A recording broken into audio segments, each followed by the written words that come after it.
Now, Storm Watch 12 weather with meteorologist Oliver Smith.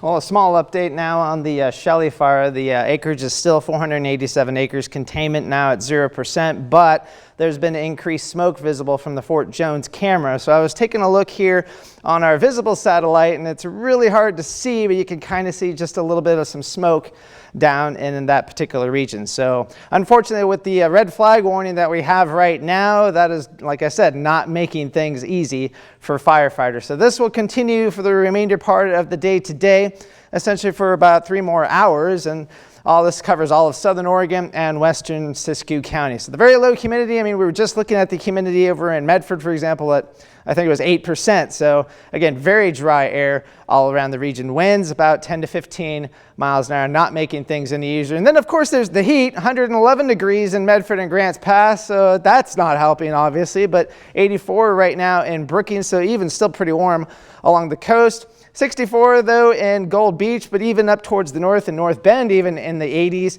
and east of the Cascades, right around 100 degrees, except 94 in Chemult, 98 right now in Mount Shasta City.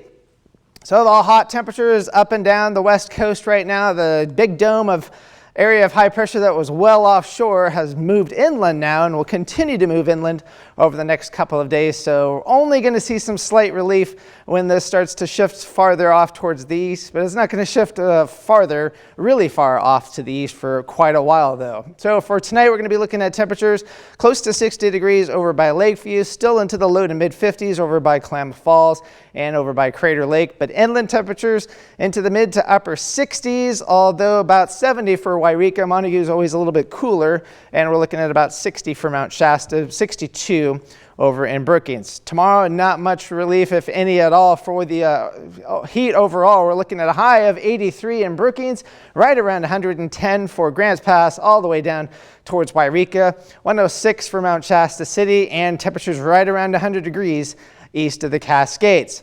So again, we're going to continue with the excessive heat warnings, the heat advisories. All of these have been extended all the way through 9 o'clock on Tuesday. That's from now all the way through Tuesday. So no real relief in that sense. We also have another fire weather warning, red flag warning, high fire danger, however you want to look at it, for all of southern Oregon and to western Siskiyou County all the way through 8 o'clock on Sunday. So pretty much for the afternoon and into the evening hours. Now, in terms of the stormcast, a lot of sunshine. That's I guess the good news for overall is that we're looking at lots of sunshine, but we're going to be looking at the clouds finally starting to show up along the Oregon coast late in the day once we get towards Monday and into Tuesday, and kind of see that flow is going to be very weak from the south towards the north, but we'll get a little bit more in terms of a stronger onshore push once we get towards into Tuesday. A lot more clouds along the Oregon coast, but nothing inland.